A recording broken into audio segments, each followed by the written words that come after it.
the sidelines for a long time. Now I'm finally getting in the game. It's about time. This is my time. This is my time. The only thing I consider impossible is losing. I've been waiting on the sidelines for a long time. Now I'm finally getting in the game. It's about time. This is my time. This is my time. The only thing I consider impossible is losing.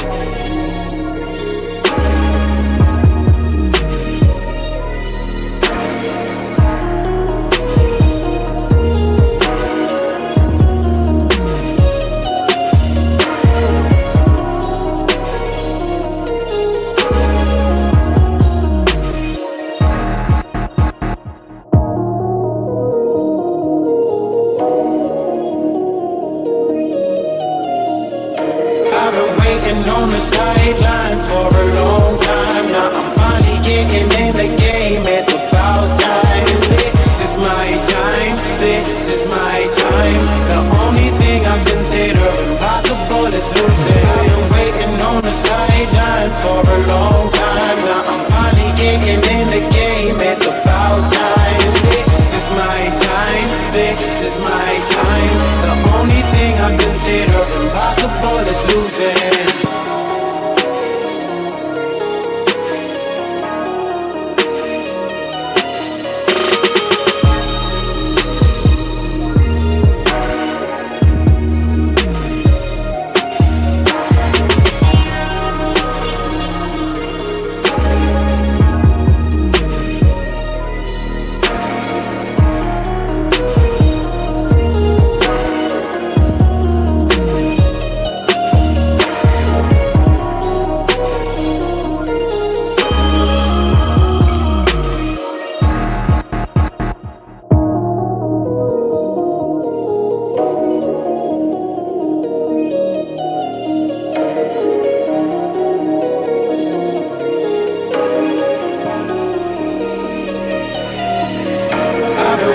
On the sidelines for a long time. Now I'm finally getting in the game. It's about time. This is my time. This is my time. The only thing I consider impossible is losing. I've been waiting on the sidelines for a long time. Now I'm finally getting in the game. It's about time. This is my time. This is my time. The only thing I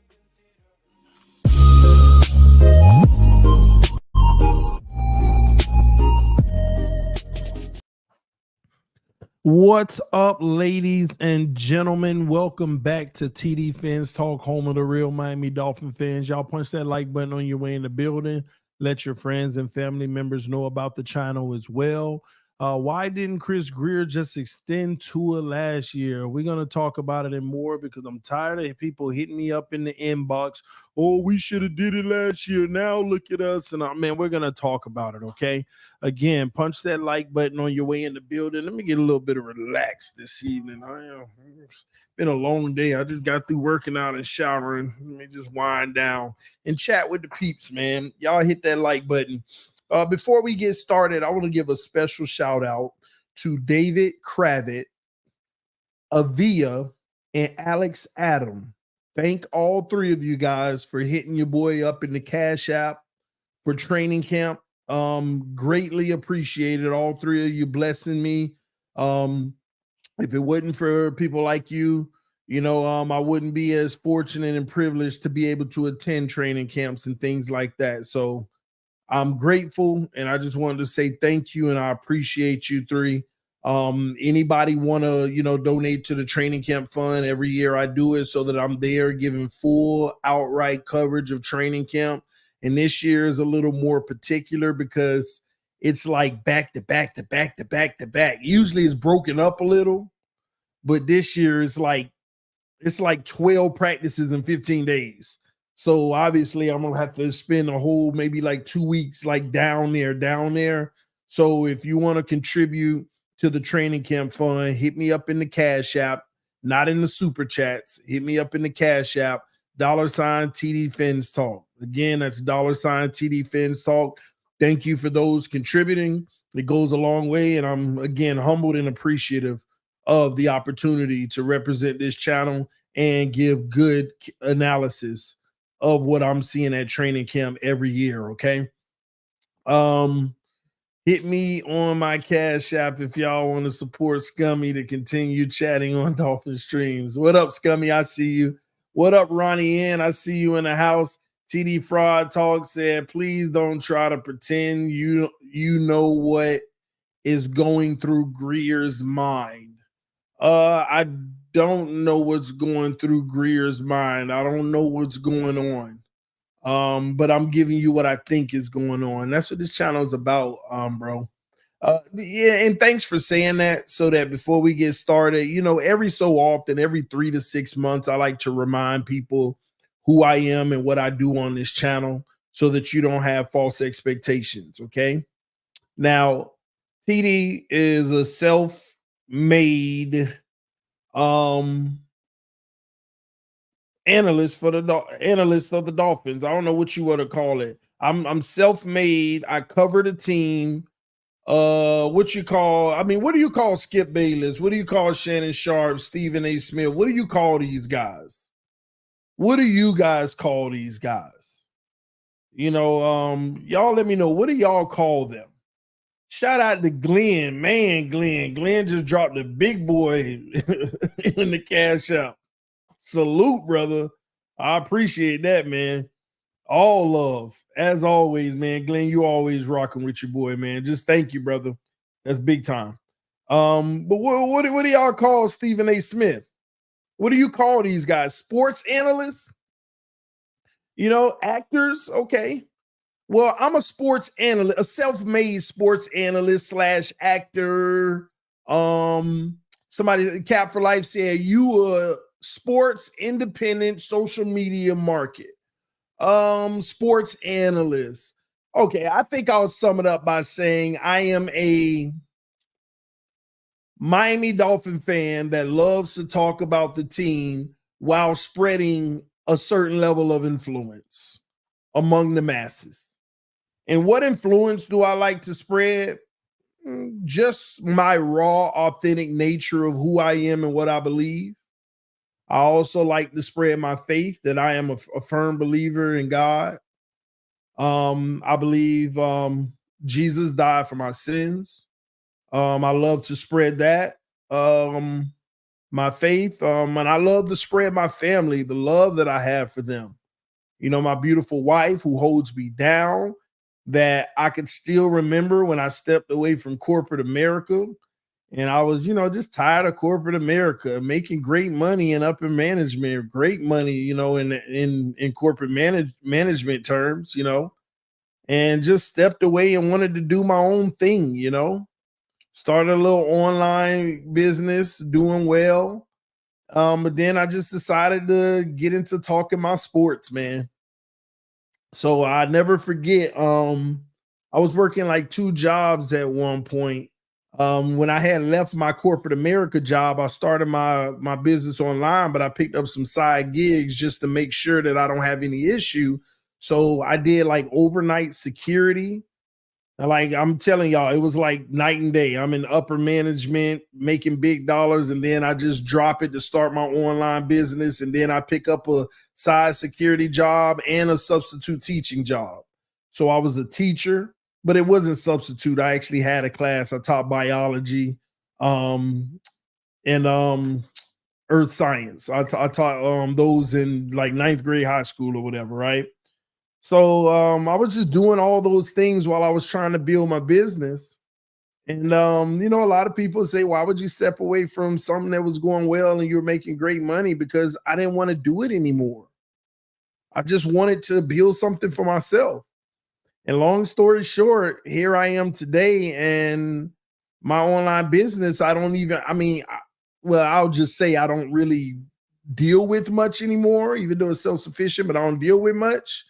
And I do this primarily because God is good.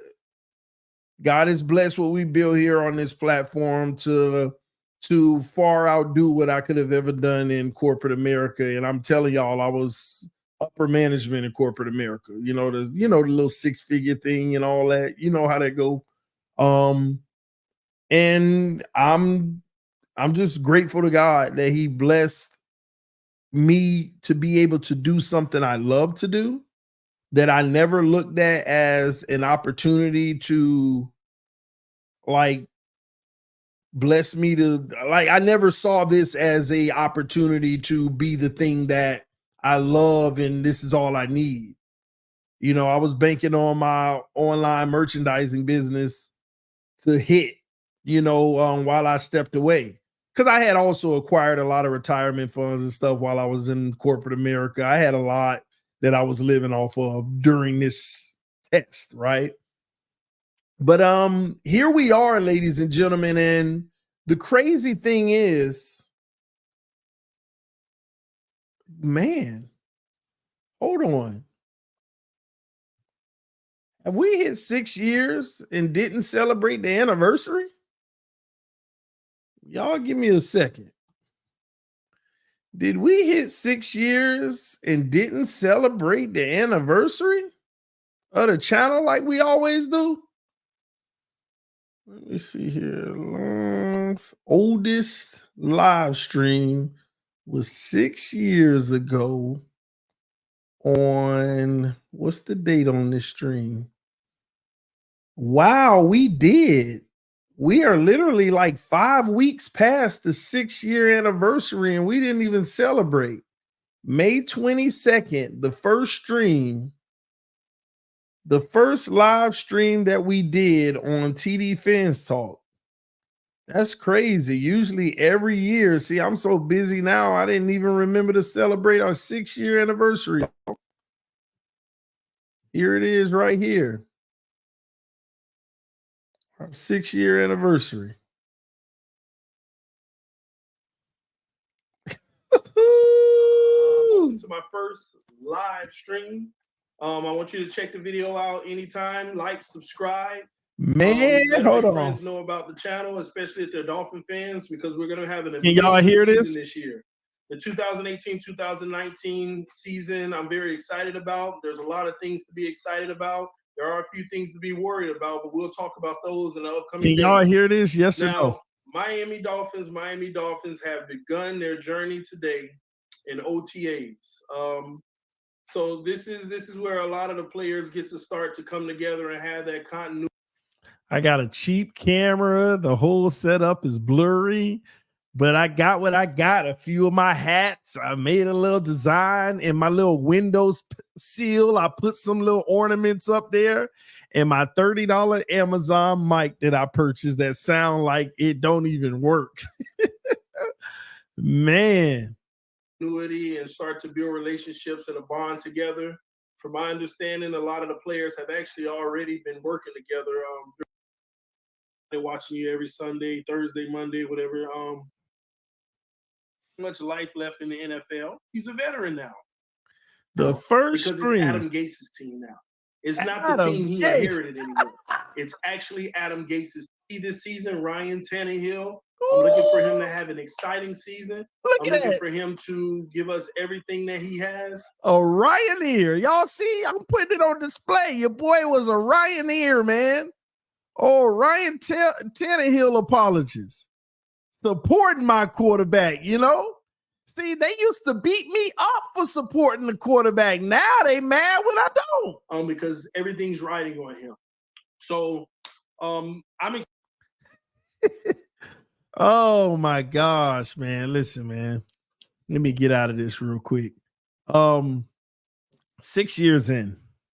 6 years, 1 month, and a weekend.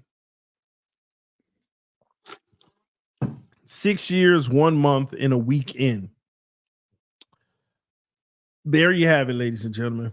I've been doing this for 6 years now, and every year God has blessed this channel. God has done bigger and better things every year. You couldn't even imagine. I tell y'all, I mean it when I say it. God has done bigger and better things every year. All I did is start out talking about what I believed in the team. So the reason why I'm bringing that up real quick is here's why. I don't claim to know it all. I don't claim to be the expert. I wasn't the guy that played collegiate football. I was a safety in high school and barely played, honestly. Um, do I know the game better than I ever have before? Yeah, I do right now. I know it very well. But I never claimed to be an expert. But the one thing that I've done over the last 6 years, I swear to y'all, I promise to y'all, try not to swear. I've studied this game. I've studied it. I'm an analytical person by nature. I study this game. I go look at the data, the evidence, the visuals, the film, the statistics. I study it, trends. I read up on the rules, salary cap, everything, the 53-man roster, the IR, the different tags, everything. Whatever I didn't know in the last 6 years, they're talking about something I don't know. I was humble enough to say, can you explain that more? Because I'm not versed on this, but you better know after that stream over the last years, anytime I didn't know something right after that stream, I went and did my research and I made sure to know something that the person that was teaching it in front of everybody with me, I knew something more than them about it. I've done my research and I've gained a large, vast knowledge and collective about this game. So does that mean I can't question people who've played it before? No, because even they get it wrong. Some of them weren't even good themselves, which is funny. That's one of the funny things. See, I don't like to talk about players and their career. Like if they were playing now, I would criticize their career. But I don't like talking about players if they retired somewhat, and they got an opinion. I don't say, well, you wasn't good, so I'm not listening to you. But it's so funny to me that some people will literally come after me because somebody who was in the NFL who was bad in some cases, say something different. I put the work in. And I say all that again to say this. It still don't always make me right. I've been a humble person on this channel for 6 years. And I've told you, just because I say it don't make me right. This is why I encourage you to go listen to the people who disagree with me as well and get their perspective as well. And then you decide what makes more sense to you. That's what I've always offered on this channel, a fair perspective, even if it's one you don't like. Because if you don't like it or disagree, I've always welcomed to go check out somebody who has a differencing of opinions and let's have that conversation. Even my haters, I recommend you to go watch them all the time. So I know that I'm a very, well, how can I say this? I don't want to say controversial because I've been minding my business for 2 years, even though controversy still finds me. But, I don't want to think too much of myself by saying I'm very polarizing in the Dolphins community. But my name is in everybody's conversation. And there's a reason for that. And one of the main reasons is because a lot of people want to prove that the things that I say, they are wrong. But you know what I've learned? If they've proven the things that I say have been wrong at a high level by now, they wouldn't even be paying me no mind.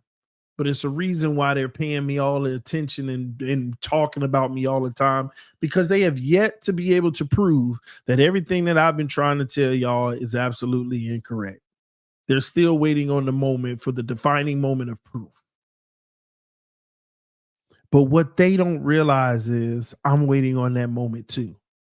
Because I've also always been humble enough and a real Dolphin fan to want to be wrong, especially about when it comes to Tua Tagovailoa. Especially when it comes to Tua Tagovailoa. I've always wanted to be wrong, but I'm not going to lie to the people who give me their hard-earned money, donate to this channel, click that like button just for more clicks and more money. I'm not going to lie to them. And I'm actually appreciating even more now the people that rock with me just because of my authenticity. So salute to you all. Thank you for supporting your boy. Thank you for riding with me. Thank you for all the love and support. Thank you for punching that like button. Thank you for watching the videos. Thank you for subscribing. Thank you for donating. Thank you for just lifting your boy every chance you get. Every chance you get. Now, another thing, I'm human. I like to have fun. I like to crack a joke. I like to pour a little extra sauce on sometimes if it's funny to me, because I like to laugh. There was a point in my life where I wasn't laughing anymore. Things got hard, and it's not fun. And I found my joy again through my family and this channel. So excuse me if it sounds like I'm always trolling, but sometimes I'm telling the truth with a little extra sauce because it's my personality. And I'm gonna be honest, my personality is a little bit even more thick than y'all see. And listen, your boy wild, man. I ain't wild, but I find anything to laugh about. I find anything that, I mean, the stuff I ain't supposed to be laughing about, I laugh. And not that it's always funny, but sometimes you got to make light of things, man.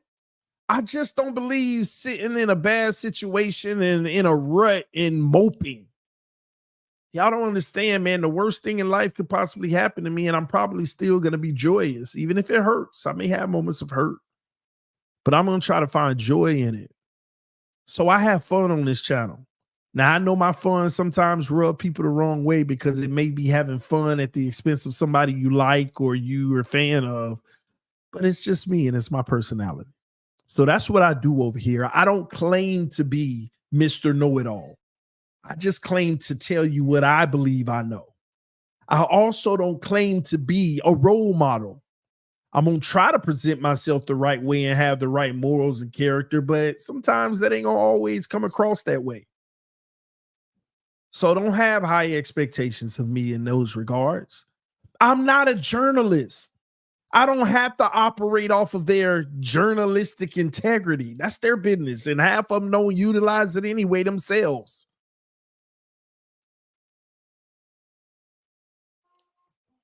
I'm a content creator. I get to create content for the team I love, talk my talk, believe what I believe, back it up with the data and information that I have. And if you say it's wrong, you better come correct with proof. And I'm humble enough to change it. But if you ain't got proof, I'm going to ride with it and I'm going to throw it down your throat. I'm going to throw it down your throat.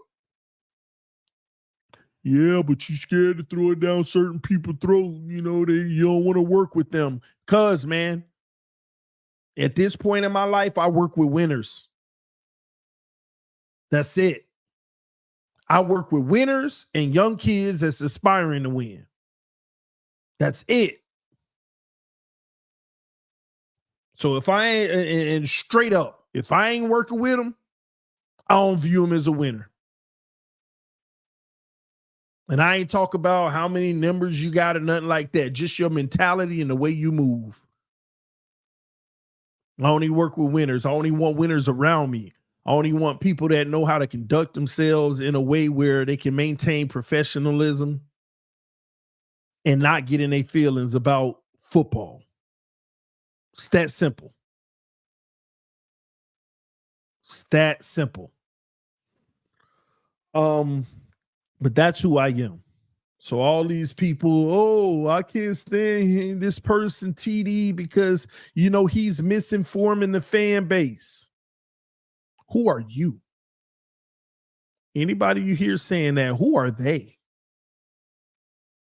Been doing this 6 years now, putting the work in. And guess what? I know for a fact, when it comes to what I do, nobody been doing it longer outside of Doug. And we're the same time. And when we get along the best. So at the end of the day, man, I'm going to keep doing me because I can do it better than anybody else. And I ain't trying to do nobody else. It's that simple. So Stop all these expectations. Why can't you just be more like this and do this? You know, people would respect you more. If you don't respect me, then you wasn't meant to respect me, and I'm not looking for you to. I'm just doing me. That's it. That's it. All right. I am just doing me and having fun doing it, by the way, and enjoying it. All right.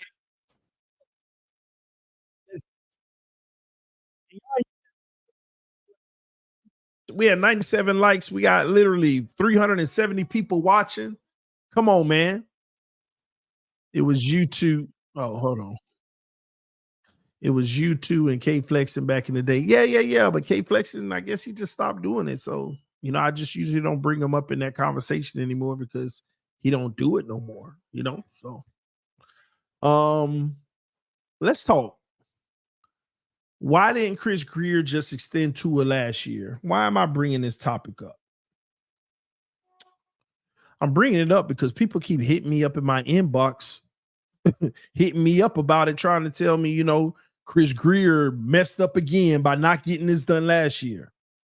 Shout out to Tua Tuesday. Been a member for 21 months. Said, let's get it, TD. Preach it, bro. Salute to you, homie. Love you, man. Let me ask y'all a question. Like, why do these people keep on trying to change the narrative in a sneaky way? Y'all don't notice the little sneaky narrative changes people keep doing? And y'all don't know what I'm talking about right now, but I'm about to explain it. Watch this. Man, why Chris Grier didn't do this last year? He messed up. He dropped the ball, blah, blah, blah, blah, blah. So you just gonna look past the fact that we didn't have a franchise quarterback last year. So you're going to look past the fact that our quarterback wasn't good enough to do this last year. So you're just going to look past the fact that we had an injury-prone quarterback last year. You see, they skip steps to try to make a narrative solid. Not on my watch.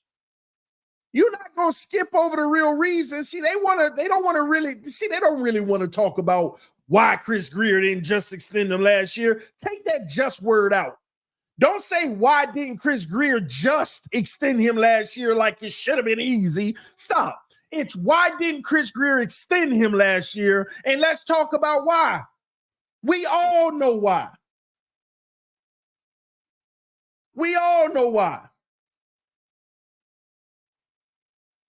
Because they didn't believe in him last year. He was injured again last year, and that's the year before this one. See, that's how messed up people are about this situation, to the point to where they would have given him the bag last year. Off of 8 games in his whole career, they would have gave him the bag last year. Well, it would have only been for like $42 million. He wasn't worth 42 last year. Man, coming fresh off of like 10 concussions in a season. Exaggeration.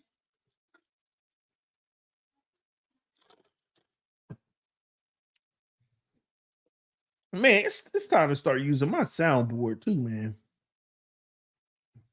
I got to get it to work though. It's been acting up.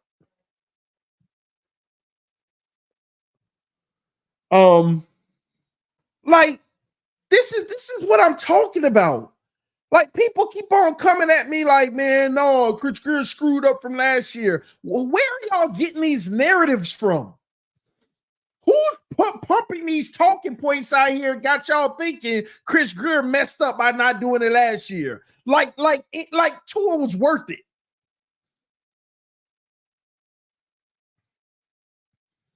And if we're going to really be honest, we're sitting here debating his contract right now when the truth of the matter is he don't deserve it right now. And that's why we're in this situation to begin with. And I'm going to be honest with you. The real fail is the fact that Chris Grier offering anything at all. Even if he was offering this man $40 million a year, the truth of the matter is it was a dumb decision. That would be a dumb decision too. I know if we sign him on a Daniel Jones deal, everybody would celebrate. But if we really, like, I've conceded, I feel like he already gonna pay him, so I don't care. But if we're gonna really break it down and be honest, this man ain't worth no money yet. If you want to take a chance on Tua Tagovailoa, you go sign this man for a 4-year, $100 million contract, $25 million a year. If you want to take a chance, and you're guaranteed like 65. That's really what he's worth. But the market, yeah. How the Giants looking after giving Daniel Jones his money? We all know the Giants wasting 10 years of their life. 2 years of their life right now. Daniel Jones got the bag, and we all know the Giants wasting their money right now. We all know that. And the most controversial thing this offseason that nobody has yet to answer to me, and I keep asking those who are in favor of paying Tua. I keep asking them this question and nobody want to answer it. Like I still haven't gotten just focus on my question and just answer it. I still ain't gotten that. For the people that get mad at me and say, no, we need to pay him now. I always ask them, okay, we give Tua a 5-year deal worth $275 million and we guarantee $180 million. Let's just say 200 like Trevor, right? Right. Let's just say we guarantee 3 years worth. Okay. Plus his 5th-year option, whatever. So what happens if Tua goes out there this year and bombs it? Nobody will answer that question. I can't get a single person to answer that question. What happens if Tua goes out there and bomb it? You know what? He don't go out there and bomb it. What happens if Tua goes out there and get hurt again? Nobody will answer that simple question. They like it's kryptonite. They'll be like, man, come on, you know he worth it. Like they just won't answer it. And I keep asking people, why can't y'all just answer that one simple question?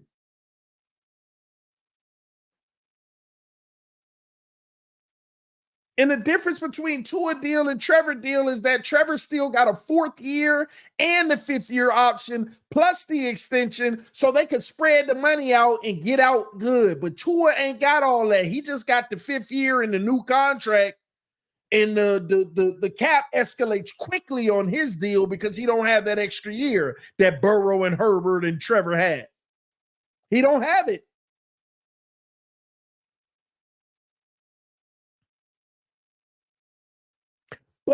Why can't I get a single person who believes in paying him now to answer that simple question? He get hurt, or he doesn't play well again down the stretch and we lose in the first round, or he just bombs it.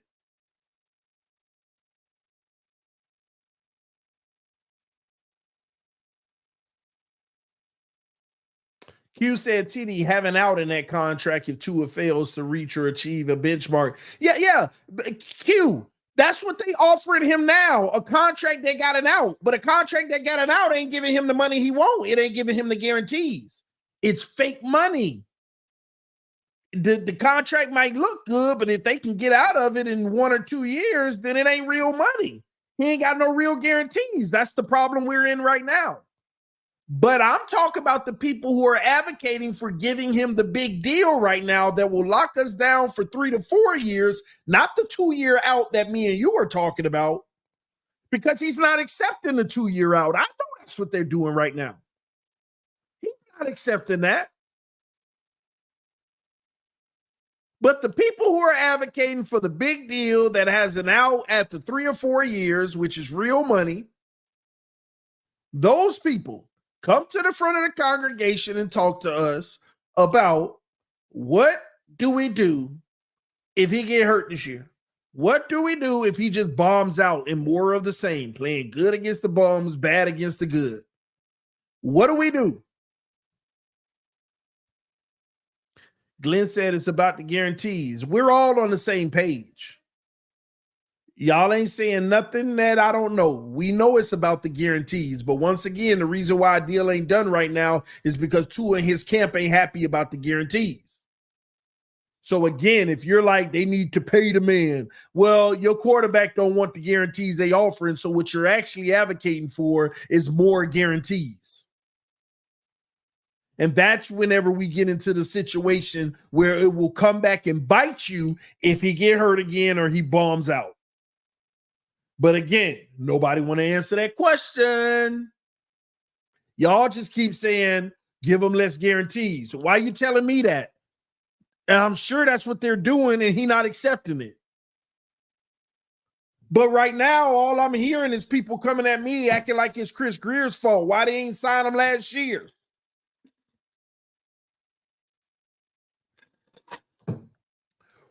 And I don't know who it is, but somebody in the community got to be spreading this crap. Somebody has to. You know when I know somebody's spreading some crap? When I got 4 or 5 people in my comment section or in my DMs bringing up the same talking points, I know somebody out here spreading this crap. I know it. When I get the same points being made in my DMs, somebody done had a video that's explaining this crap.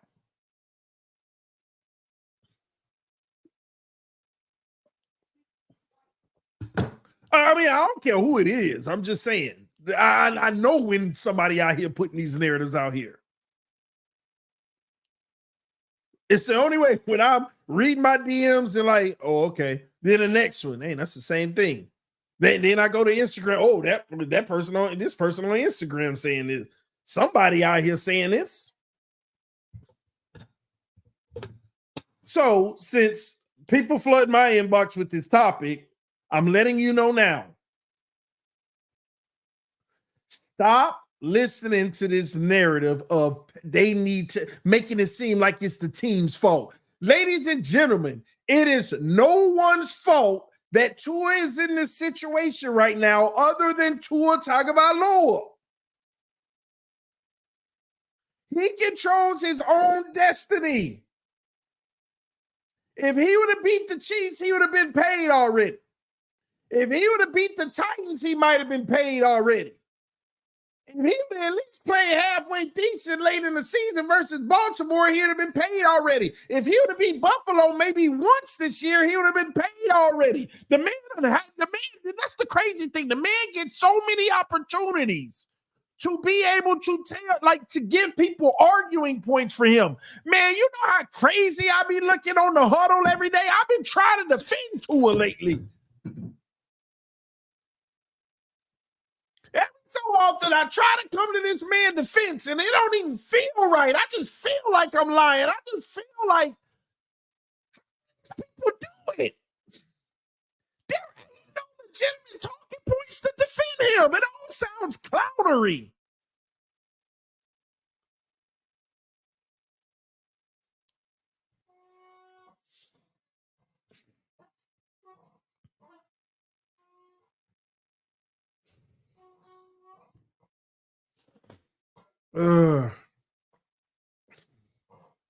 You don't need to, TD. No. You don't understand. Like, I try to defend them sometimes.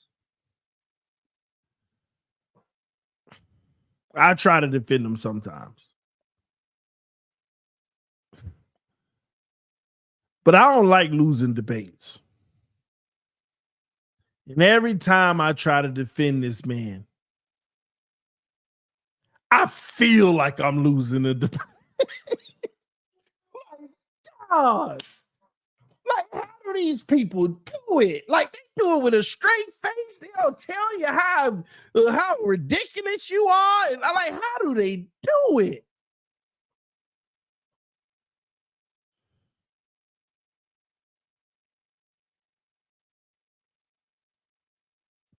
I try. Oh. Oh, what up, Pete? I see you in the building. California, I see you, Ronnie and Andres. What's up, homies? Oh my gosh, man. And I keep hearing to these talking heads, right? And it's so crazy how more and more people are saying exactly what I've been saying all this time. All this time.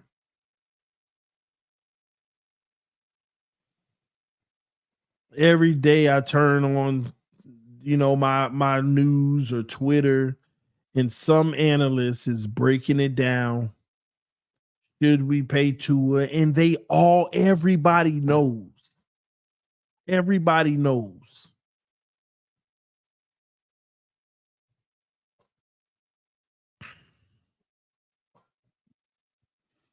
Let me see something, man. Everybody knows, man. But time always tells. Shout out to Greenwood Slim said, "What up, TD? Been a while, but what you think we can get for Tua?" We're not trading them, no, bro. We're not trading them. We're not trading them. You don't want to trade him. You just want him to play on his 5th year for $24 million. There ain't no benefit for the Dolphins to trade him right now. Not unless you're going to be trading him for Dak Prescott. And I ain't a big fan of Dak, but he's an upgrade. And I always welcome seeing what an upgrade looks like in hopes that it surprises me. The Dolphins can't trade Tua. There's no benefit to trade him. It's just $24 million this year. If you can get him to play the 5th year, it's the biggest win by the Dolphins.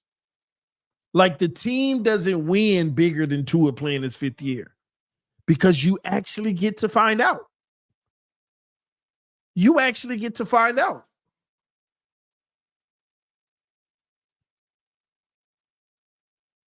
And on top of it, what teams would trade for him right now?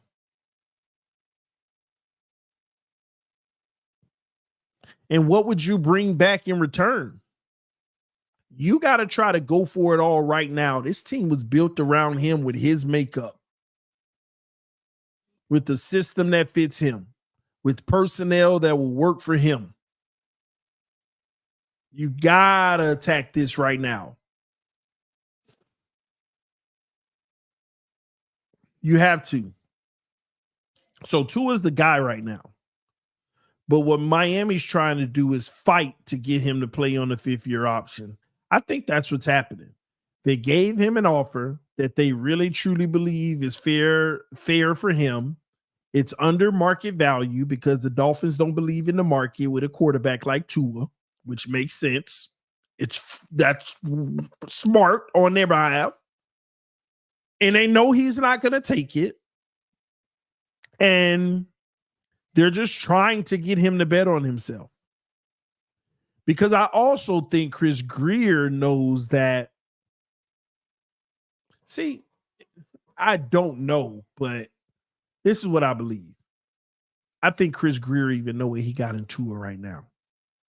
Chris Grier know he had to move heaven and earth and try to do all kind of stuff, get all kind of weapons to make Tua look better. And he also sees what Tua does in the big moment against good teams.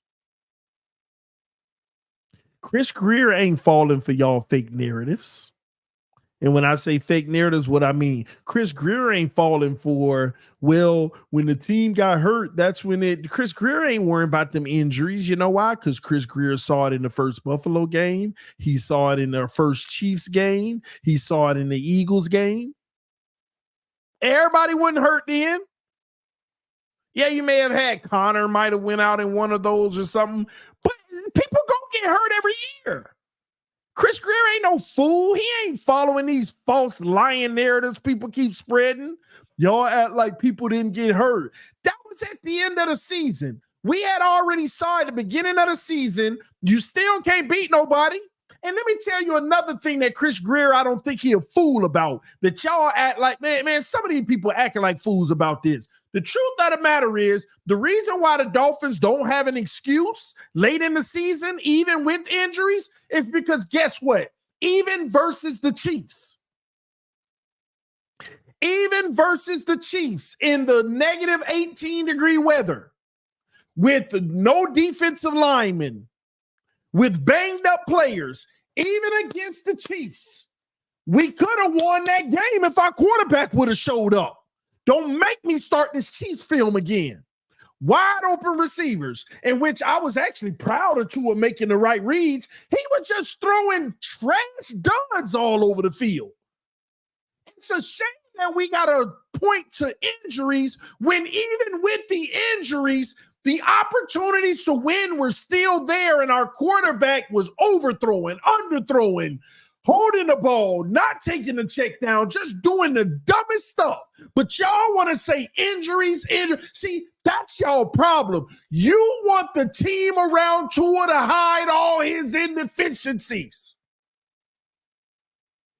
That's what y'all expect. Y'all expect a fully healthy team to make up for his inefficiencies so that if we still win, he can get credit. When this man still could have won their game. If he would have just balled out of what he could control. It ain't had nothing to do with no O-line. It ain't had nothing to do with no defense, who I thought played fairly well.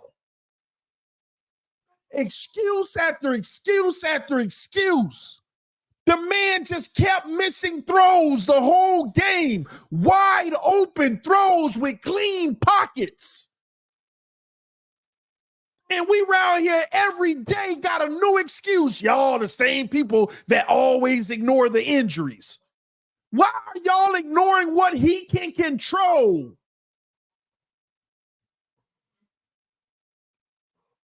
With or without them injuries, we were still in a position to be able to win that game if he would have showed up.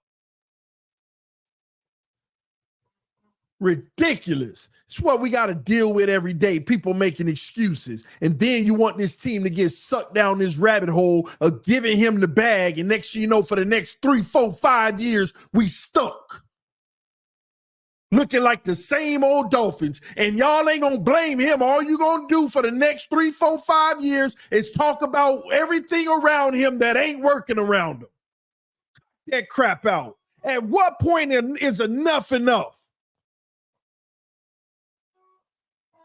You should be happy he get a 5th year. That's what everybody should be advocating for. Just give him a 5th year. We're still hopeful he can turn the corner. Like, we could all agree on that, but y'all don't even want to agree on that because you just want to think that he an elite quarterback with elite traits and he's top 5. Where y'all done bumped y'all head thinking this man is a top 5 quarterback? Where have these people bumped their head thinking that like who are we moving out of the top 5? Like Mahomes. Come on. Josh Allen. Lamar freaking Jackson. Joe Burrow. All these people out here in this league. I mean, Kirk Cousins, Jared Goff, Brock Purdy. All of these people better than Tua Tagovailoa.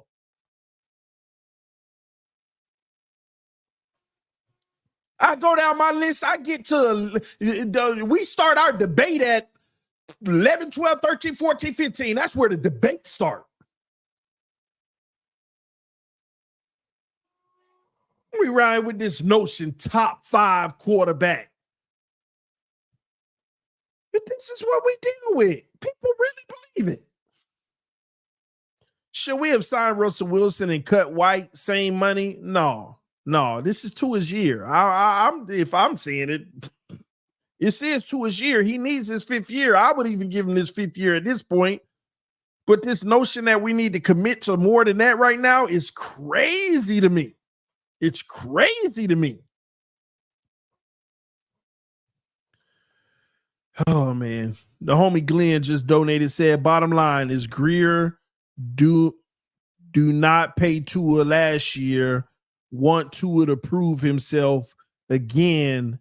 Now he needs a cheaper deal to make for not having the 2 years left on Tua's contract. No. See, Greer wanted Tua to prove himself last year. But let's not get something mistaken here. He wanted him to prove himself again. Because he ain't proved nothing last year. What did Tua prove last year? Oh, he can stay healthy, even though we made business decisions that doesn't get the max productivity that we could have got. We're not going to stand in there and get whacked to deliver the first down. We're going to make that business decision. That's the limitations we got to deal with for our quarterback. Truth of the matter is, he still got to prove something, because it wasn't never about just the injuries. It was about the injuries and his play on the field. But we think that it's okay for a quarterback to have 8 good games in a regular season, and that's good enough, and that's all you need. That's what we've dumbed this thing down to as a whole, as a fan base. As long as you have 8 to 10 good games in a year, that's all we need from you. It don't matter if it's in the big moment or not. Just excite us from 8 to 10 times, and we'll be happy with you. That's it. That's it. It's bigger than that. Chris Grier wants more than that. And that's why we in this situation now. Stop the cap. Greer don't care about injuries or losing against winning teams. He only care about the money. Bottom line, he has to have money for later. As the money man, it is about money. I don't think this is about money at all. I think this is more so about Greer trying to pivot. I've been telling y'all this for years now. There's one thing I admire about Chris Grier. Let's see if anybody remembers. I've been telling y'all for years, what's the one thing I admire about Chris Grier? The one thing I admire about this man, and y'all don't notice he's being a shrewd operator right now. He's being a shrewd operator. I told y'all I admire his ability to survive. The one thing I admire about Chris Grier is his ability to survive. He done rolled for Tua. He done all he could for Tua. He done gave all he could for Tua. Don't forget, ladies and gentlemen, see what y'all gonna do? Y'all gonna blame Chris Grier for not fixing the O-line. It ain't Greer's fault the O-line the way it is. Greer tried to invest in the O-line last year. Remember, your beloved head coach, Mike McDaniel, had to sit them all down and explain to them why the guys that are already in the building are good enough. Don't forget that. He had to stop Chris Grier from pursuing O-linemen, investing in O-linemen. Don't forget that. But y'all, why? See this O-line trash. Y'all gonna be blaming Chris Grier. See, Chris Grier will do anything to take it off of him, because especially he know people like me are going to remember who really didn't want to fix the O-line. And it ain't going to be on Chris Grier. I admire that man's ability to survive. And y'all don't see this contract situation right now is about insurance and a pivot. It's about a pivot and insurance. If Chris Grier can get Tua Tagovailoa to play on his 5th-year option and Tua bombs out and get hurt again, Chris Grier saves himself from making a bad pick in the first round, number 5 overall altogether. You know why? People are going to call him a genius for not giving him the long-term deal. Oh, man, remember last year where they were wanting to get a deal done and they couldn't? Chris Grier's a genius, because look now. He's going to be a genius. And if Tua works out and balls out, he going to give him the biggest bag ever, and you still going to call him a genius. Chris Grier setting this up perfectly. I see right through it. I admire that man's ability to survive. And I see the play. I see the play. It is a win-win for him. I don't know how he took what he was in, all these bad draft picks, hiding them by spending money on trading and free agents, hiding all his bad picks. And he doesn't put himself in a position to where, if he can figure out a way to get Tua to play on a 5th-year option, or he could get like this deal that we all like, man, Chris Grier finessed Tua big time with this deal. If one of them two things happen, Chris Grier's ability to survive, he will have escaped the being tied to the ankle of Tua by making that pick in the first place. He'll escape it. He'll survive it. He won't be fired. He won't be fired. And that's what he's doing. That's exactly what he's doing. And he'll be able to reset immediately. He'll be able to move on from Tua next year. He'll be able to move on from Armstead. He'll be able to let Tyreek Hill go. He'll be able to let Chubb go. And when he purged the roster of all these people, he gonna have plenty money right away. Because if you look, I mean, Poyer will be gone, Fuller will be gone. Chris Grier gonna look up and be like, y'all chill. I got $130 million. We got draft picks. We finna go get, and we might not even get a quarterback this year. I might just go get a little bridge one, go in the draft, spend a little money, give me 1 year, and next year we gonna re-excite the fan base because we gonna have something exciting for you. This man's ability to survive. I see the play. Either way it go. I can see the play. I see what Chris Grier doing. This ain't about money. This is about his ability to survive. And he putting himself in a position where you can't blame him. Oh, Chris Grier never invested in Tua's O-line. Man, I drafted him. Shut your mouth. And don't tell me about the O-line when I wanted to go get it. The coach said he ain't need it.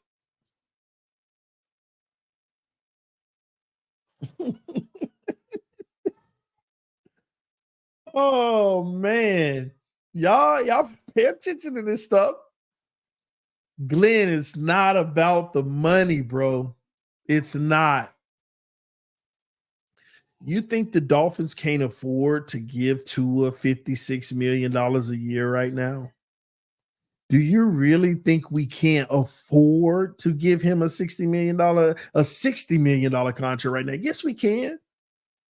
Don't say it's about the money because don't say, well, Chris Grier is trying to get a deal so he can keep Tyreek. No. It's going to be almost impossible to do that regardless if he get a $45 million deal or a $56 million deal.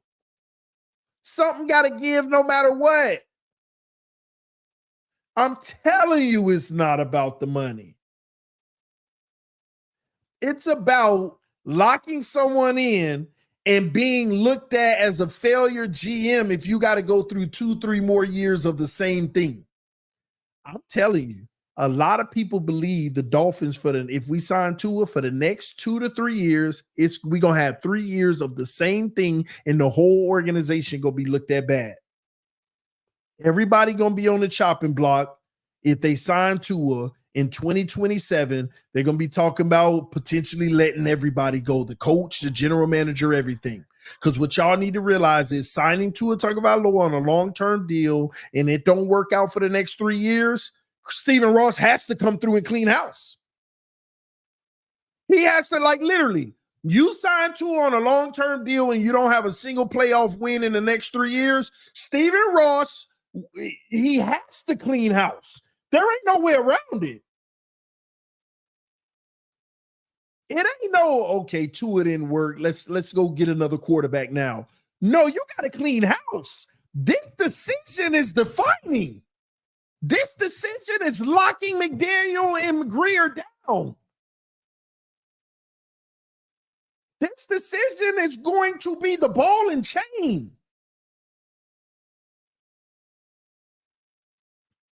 The only way you protect yourself from it is make him play the 5th year. And if it don't work out, if he don't do what he needs to do, you look like a genius. If he does what he needs to do, you just give him the big bag, set the market if you want, and you still look fine. You still escape this fine. But if you give him that deal now and it don't work out, everybody gone in 3 years. Everybody. Tua, McDaniel, and Greer. Garfield, all of them up there in that office. You don't see that?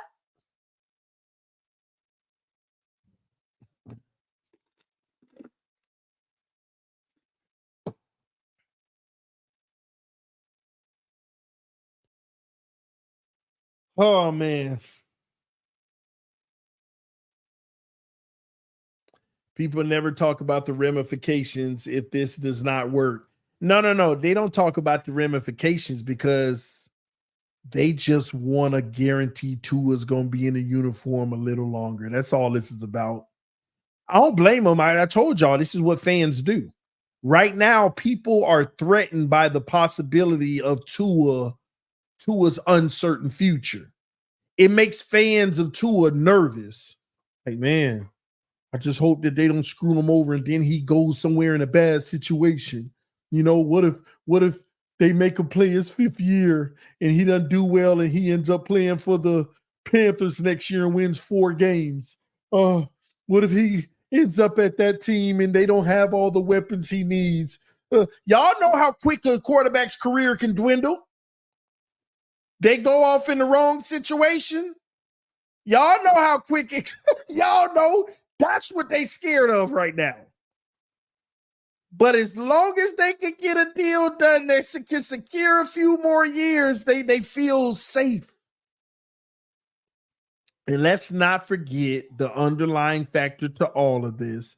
People who are still trying to prove people like me to be wrong and prove themselves to be right. That's still sitting in so many people's minds. That's why a month ago, every day in my inbox, somebody said, Tua's getting paid. He's about to get the big bag and you got to deal with it. I can't wait to laugh at you. Oh, it ain't nobody in my DMs right now. And I'm the one out here on Twitter and stuff saying, calm down. He's going to get paid. It's okay. All of them silent right now because they nerve-wracked. They really are nerve-wracked. You know how many people have rolled for him blindly, knowing that he wouldn't it, but they believe he's going to be it, which ain't nothing wrong with. And now they could see, man, I just hope this gets done because this is getting a little scary now.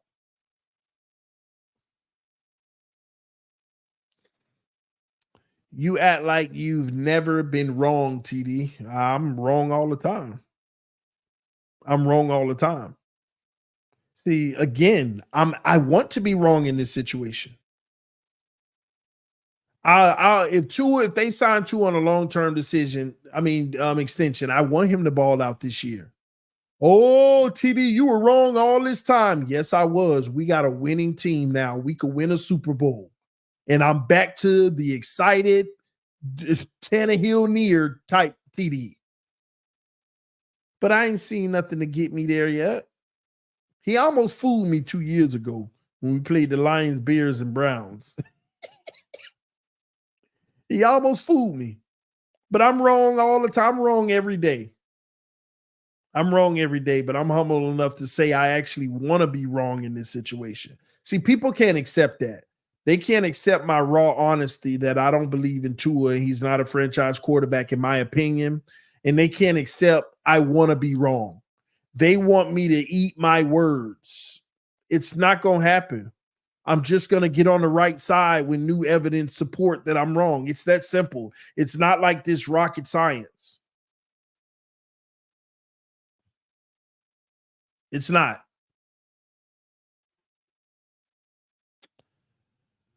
But time always tells.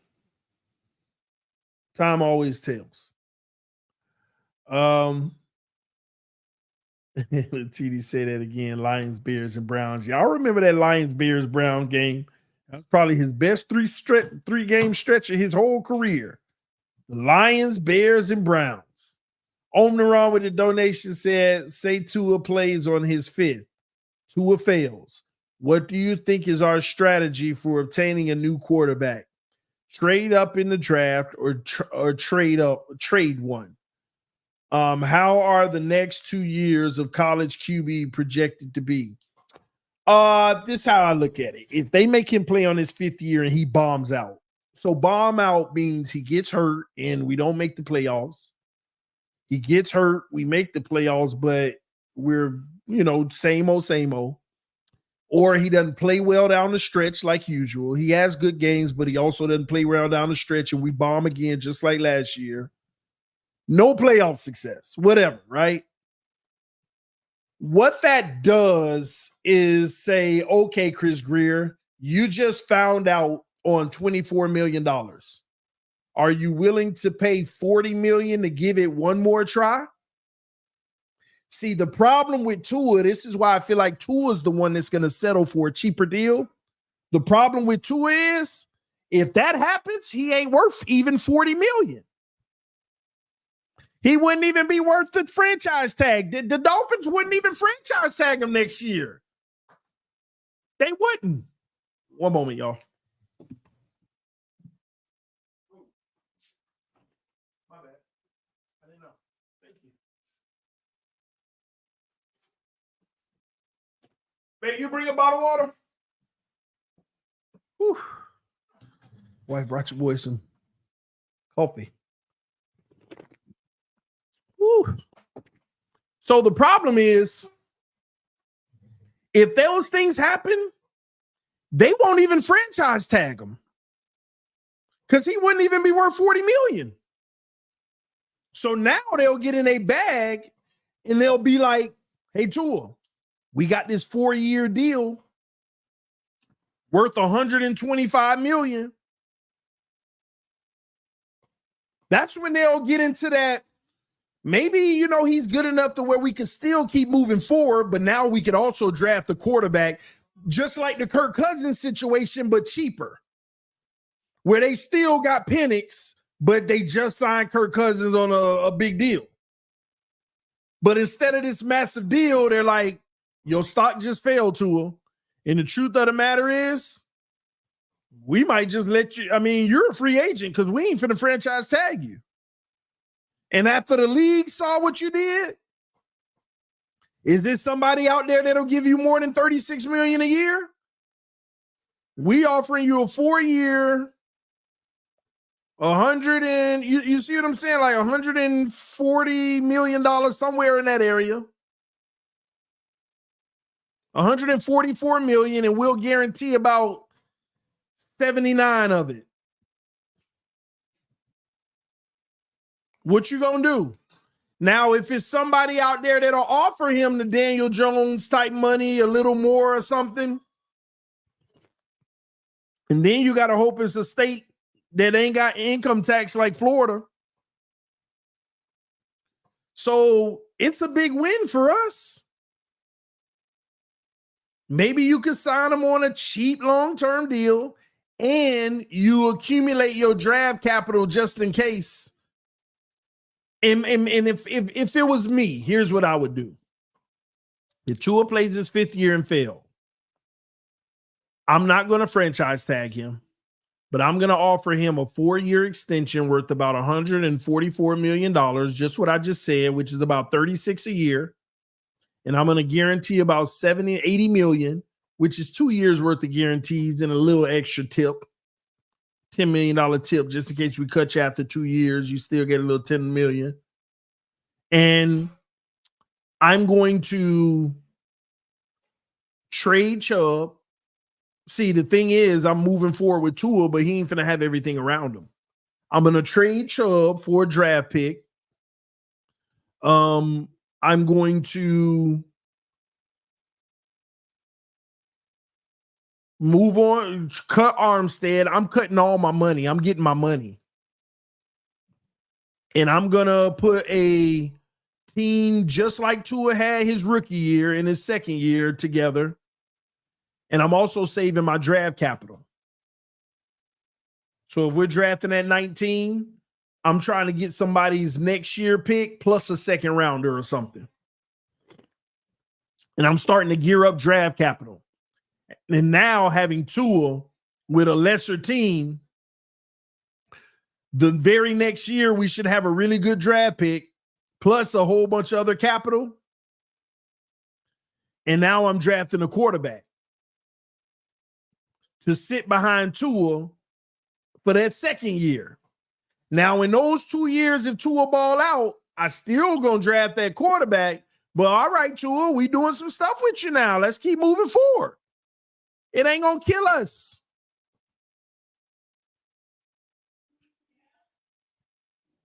But if he plays the 5th year and fails this year, he goes directly into a bridge quarterback role. but just getting paid a little bit more money as a bridge. What's up? What's wrong with him? Oh, I got the wrong bag. I'm sorry. Is it really spicy? I'll tell him I'm sorry. I'll buy him another bag tomorrow. My bad, y'all. They bought my son his favorite chips, but it looks like I got the spicy ones instead of the regular ones. All right. But that's what I'll do on the run. As far as the quarterbacks projected in the draft, I don't know. It's fine though. You just keep on making that investment until you feel like you're comfortable with a guy. It's that simple. But that's what I would do. You got to give yourself protection. Tua is like Biden. In theory, he seems like the answer until you've seen him perform on a stage when it counts the most. No comment. I guess I'll no comment that one. Let that man retire. Let's I don't care who QB is, but the last time I saw Miami go to Super Bowl was 39 years ago. I don't have another 39 years for another Super Bowl. Yeah, but Glenn, I think you need to adjust your mentality. I think maybe I'm wrong. What I'm hearing from you all the time is this. Stick with Tua because I don't have another 39 years. So what if Tua wastes the next 5 of yours?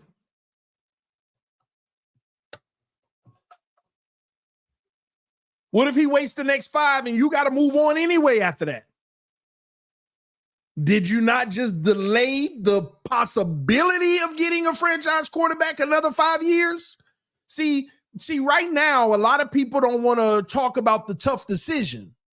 Like right here, right now, we could all be wrong, but you got to stand on something right now. With what you've seen so far, is he unequivocally the guy? Do you unequivocally believe that he is the guy? I'm not talking about how you feel. I'm not talking about, just out of hope. Evidential. Have you seen enough to say, oh, he definitely the guy? I know he's the guy. That's the question everybody got to ask themselves. Not this, I believe he can get another level. No. Has evidence showed you, which is another fake narrative, Tua has gotten better every year. He regressed last year, not by much, but it was actually a regression.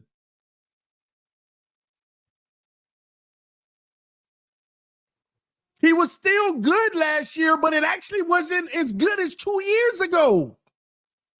But y'all running this fake narrative. I mean, when you really think about it, he's gotten better every year. What did he get better at this year than the year before? I'll wait.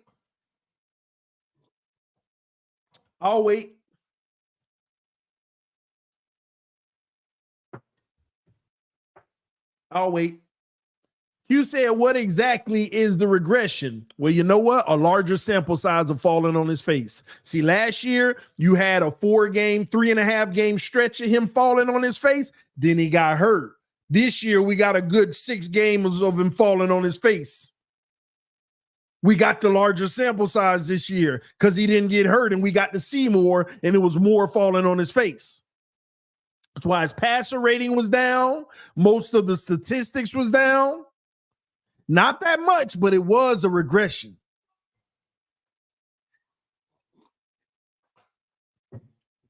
Yeah, but he got better in not getting hurt. But him not getting hurt exposed him more. See, because a lot of people had to shut their mouth this year because for the last year and a half, we heard one narrative. If Tua wouldn't have got hurt, man, we would have won the division. If Tua wouldn't have got hurt, he would have never lost 3 games to end the season like Skyler. If Tua would have got hurt, he would have won that Buffalo game.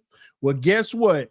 I told y'all at week 12, as long as Tua stay healthy, this time he gets to show y'all what we missed. And what happened? What happened?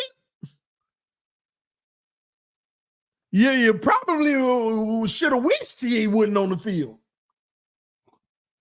And another point that I'll make, Skylar Thompson played better in his playoff game in cold weather than Tua played in his. If you really want to talk about it.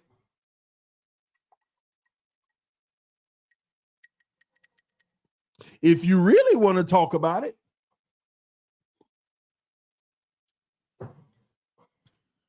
At least in Skylar's playoff game, we had a chance to win on the last drive because Skylar was battling the whole game. And last night, and we want to always point out what Tyreek and the O-line and everything didn't do for Tua, but don't forget them big drops they were making in that game on Skylar. Skylar was lighting up dimes, like game-winning dimes, and they were dropping them in their hands. There was some big throws in that game that would have flipped the game, and they were dropping them. But if y'all really want to have that conversation,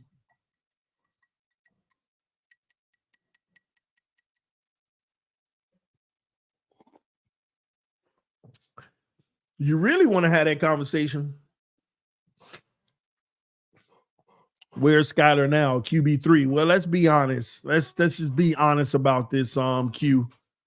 It didn't matter. Skylar was, you know what they were going to do. This is Tua's team regardless. This is why they never brought in the ultimate competition. This is exactly why they scared to bring in real comparable competition. Y'all hated Fitz because he was better than Tua when he was here.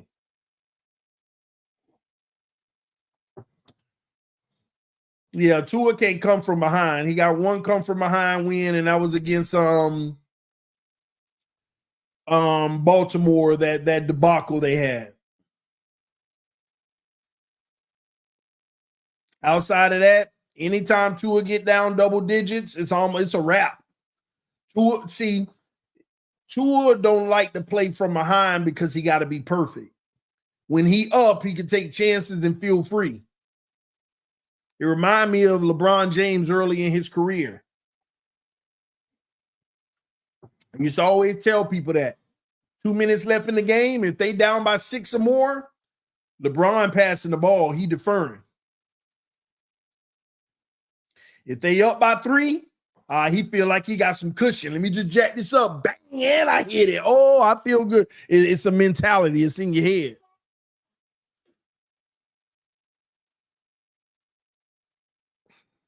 Tua against Baltimore twice. Wasn't no Tua against Baltimore twice. The first time he came in the second half, the game was over. We already won the game. We pretty much already won that game. Tua came in and just continued to light him up like Fitch was.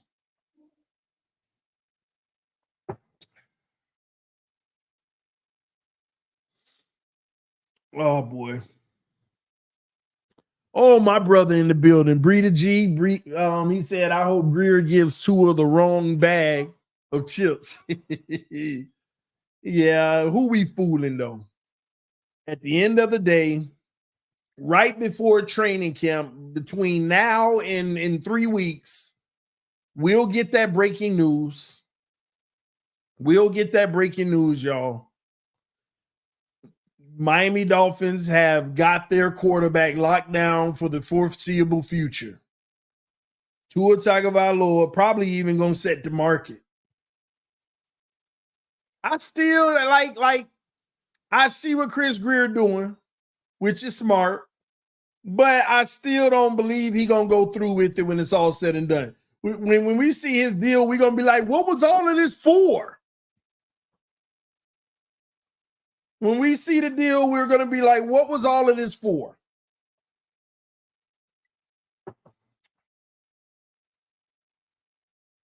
I'm spitting facts. Watch TD start to get the running soon. Ain't no need to run, bro. You spitting facts, whatever facts you talk about. TD, Miami was behind that Ravens game 2021. I don't remember it that way, but if they was, okay. Something about the Ravens. Something about the Ravens back then. You know what it is. I thought we were winning against with Fitz in that game. I thought Fitz had got hurt on a play. Tua came in and Fitz was trying to come back, but Brian Flores said, "Nah, just chill. We're gonna keep Tua out there." Something like that.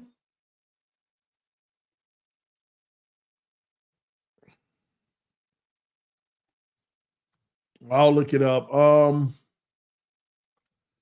We about the Ravens this year when there was pressure. Well, the Ravens came out after that game. I heard the interviews. They blew coverage. They put a rookie one-on-one with Tyreek, three possessions in a row. They were ultra aggressive, leaving the deep ball wide open. They one of the players said, they got into guessing, thinking that they were gonna, since they took away everything deep early in the game, they sold out to take out the short because they wanted to obliterate the Dolphins, but it ended up paying them. They end up having to pay for it.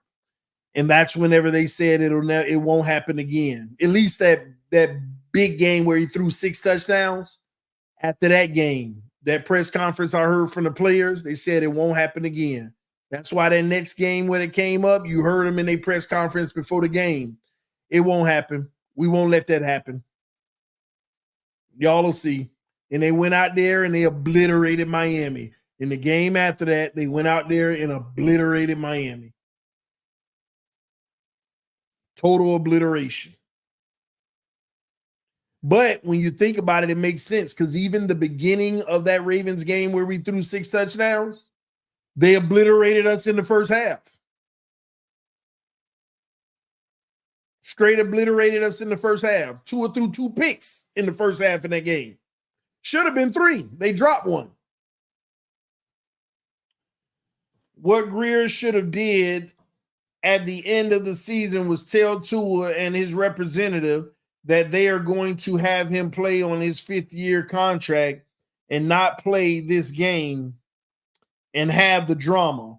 What Greer should have did at the end of the season was tell Tua. Well, why would he do that though, Glenn? You got to at least throw out there, hey, yeah, man, we want to sign you long term. We're looking at, $40 million a year. He got to throw his low ball offer to see if you're going to bite at it. You got me. You ain't going to just go straight into, hey, we're going to make him play his 5th year. You're going to try to get the best deal possible. So, yeah. You got to let it play out. What up, CB? You got to let that play out, man. Ryan Toonley, thank you for hitting your boy up in the Cash App. And you typed in training camp. Appreciate you, bro. Like I said to y'all earlier, anybody that want to donate to the channel, you can donate however you want, but I would prefer sending it via Cash App. That way I can put it towards the training camp fund. Because it's going to be a long training camp this year. Like 12 practices in like 15 days. But thanks for all those who donated to the Cash App so far. Greatly appreciate it, man. Salute to all y'all. Let's see. What's the topic of conversation, TD? Nah, man, we just chopping it up, man. We already really done talked about the topic. This whole notion of why didn't Chris Grier just extend Tua last year? People living in their delusion like he was worthy of being extended last year. For some reason, that's a narrative, CB. Somebody out here floating that around, I guess. But that's it. And now I was answering some super chats and chopping it up with everybody. Right now, we got like 330 people on YouTube, and we got 250 on Twitter. And my lone Twitch viewers, shout out to you. Appreciate you rocking with us as always. Pete said, why is it hard to believe that Tua can hold into season like others have for big paychecks? Emmitt Smith won MVP of the season and held out that season, first 2 games to get paid. Hold in? Tua holding in? What does that look like? You show up, but you don't practice? I mean, that's, in my opinion, that's still fineable. You're healthy, but you're not practicing. That's fineable.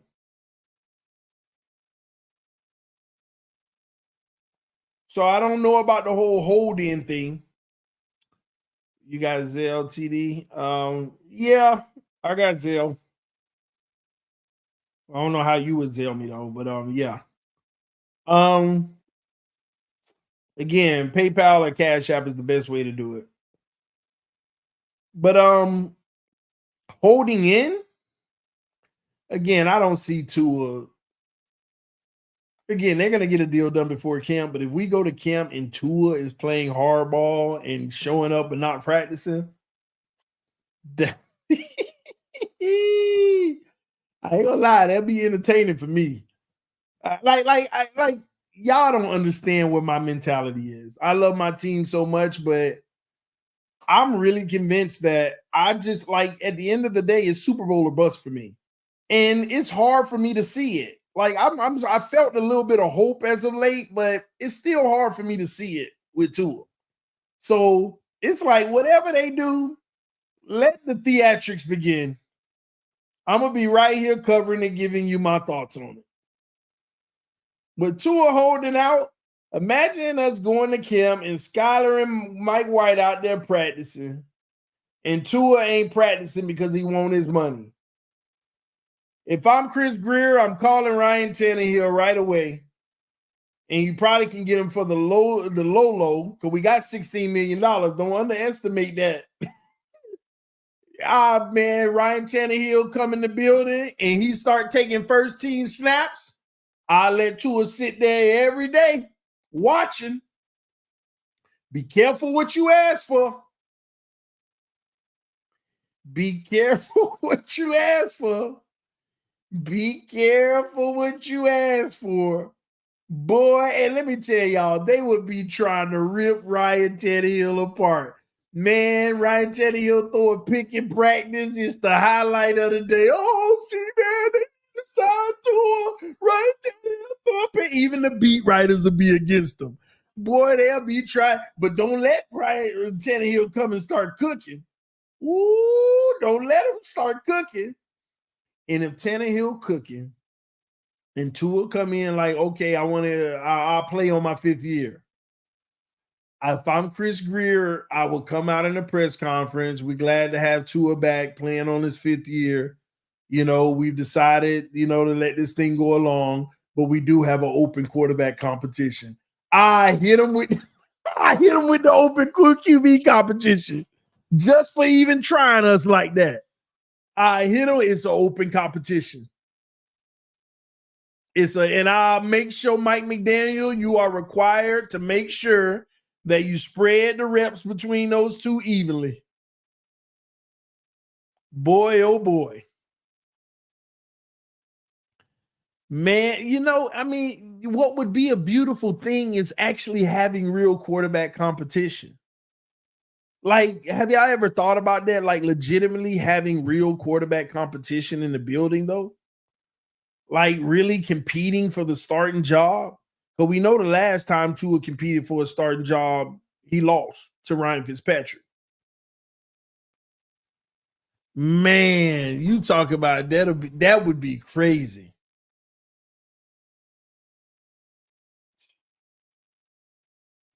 That would be crazy.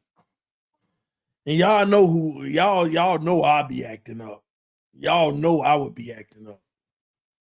I would be acting up.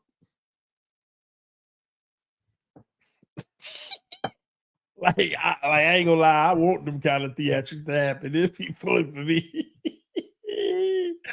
Oh man, nothing better than watching certain people get all in their feelings, boy. Ain't nothing better. Man. Oh man. Could y'all imagine that, boy? They in camp and just imagine Ryan Tannehill actually looking solid in camp.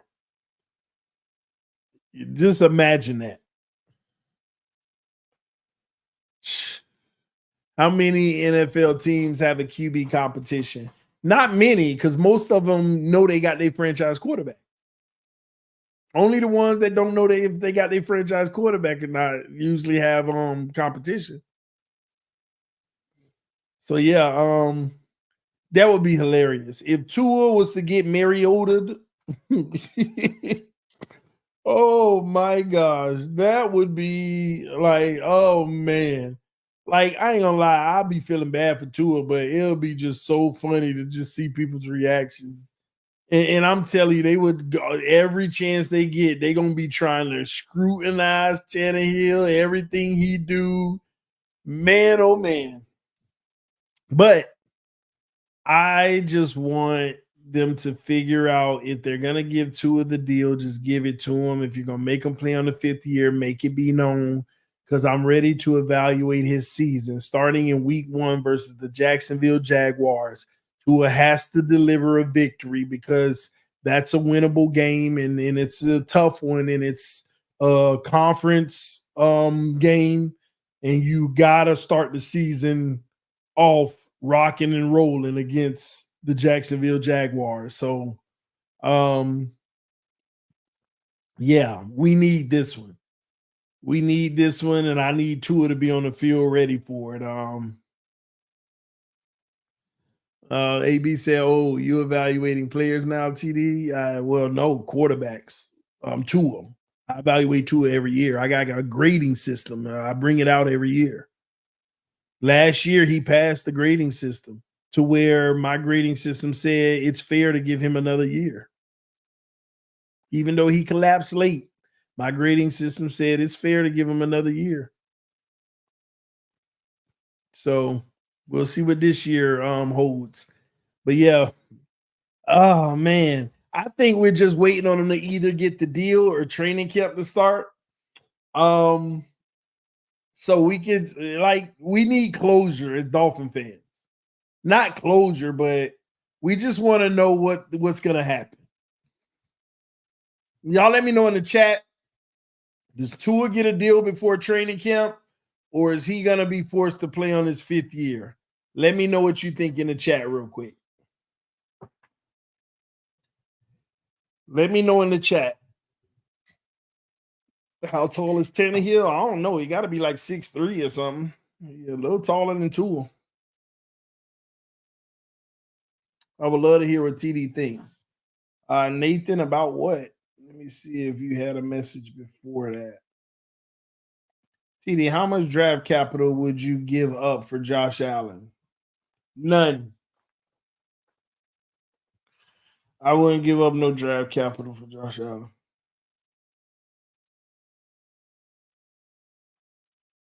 I mean, I would, but I don't even get into that. I hate him. I hate Josh Allen. I couldn't imagine us having a chance to get him. And he's a division rival, so I'm not even going to entertain that. I can't stand Josh Allen. But I know one thing. Josh Allen with this roster, no comment.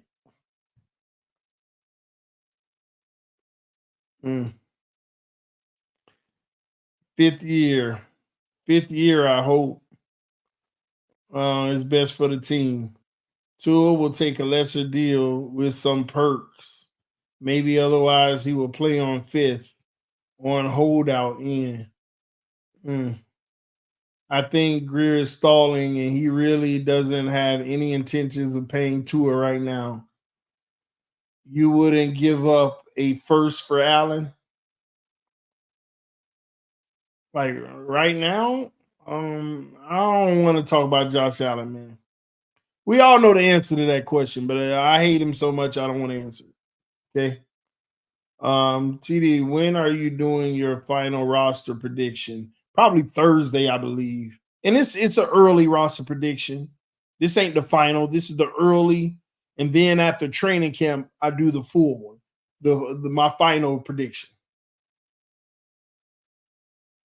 No contract, no season. I don't think Tua would bet on himself like that.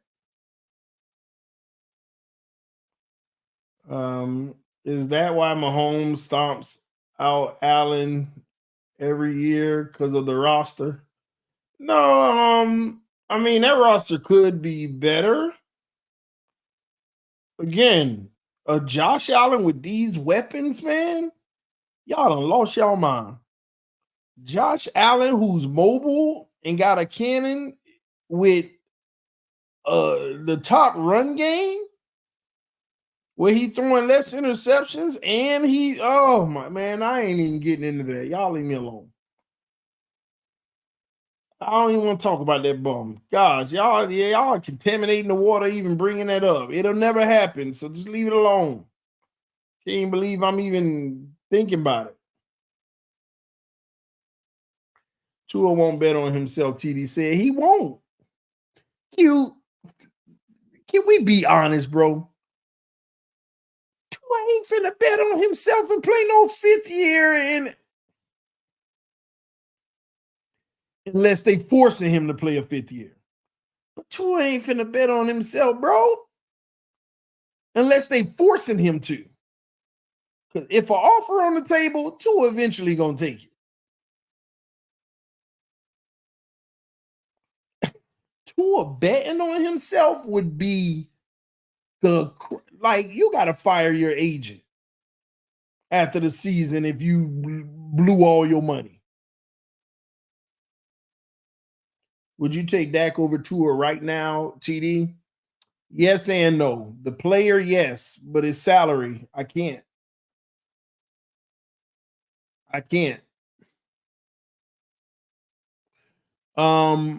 And he's slightly better than Tua. I just don't know if he gonna show up in the big moment either in the playoffs. Technically, he bet on himself last season. No, he didn't. He had no choice. They didn't offer him nothing last year. You bet on yourself when they offered you something, you turned it down knowing that you believe you can get more because you know that you're 1 year away from the max of maxes.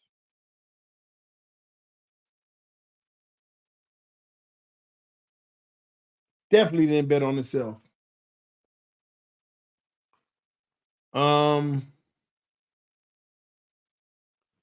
Funny, Dak and Tua are under the same agency and both are not getting an extension yet. Wow, I didn't know that. I did not know that.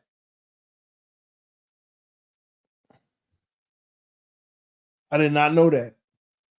I'm going to tell you, it's getting nasty in Dallas, though. CeeDee Lamb expected to hold out. Report today that says CeeDee Lamb is going to hold out. He ain't going to show up to training camp if he ain't got a deal. And CeeDee Lamb is worth Justin Jefferson money. See the numbers he putting up? So we're going to see what they end up doing. That's interesting, too.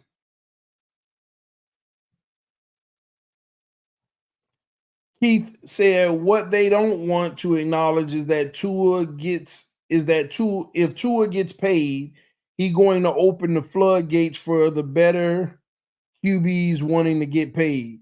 GMs know this, and that's what's holding negotiations up. You know, that's a factor that I haven't explored, but you're right. Other GMs also could be pressuring Greer too. Remember, or not Greer, but Stephen Ross. These owners can be like, all right, like these owners talk. And after Trevor got his, Daniel Jones and all of that, these owners are probably on the phone and like, all right, man, enough is enough. Ross, it's on you, and I'm going to tell you now, this is getting out of control. Tua is not worth the market, and if you set it with him, this ain't even going to be good for the brand of the NFL long term. These are conversations that happen too. We just will never hear of them. But yeah, these owners talk about this stuff. Because if Tua get 55, 56, Mahomes finna ask for 65. Josh Allen about to ask for 65. You cannot tell me, like Josh Allen's up to get paid, redo his deal soon, right? You cannot tell me if Tua get 55, Josh Allen ain't in all his rights to say, I need 65. If Tua getting 55, you ain't finna give me 60. You not finna sit here and act like I'm fit $5 million more than him. Don't play with me like that. You might well let me hit free agency. I'll let the Raiders give me 65.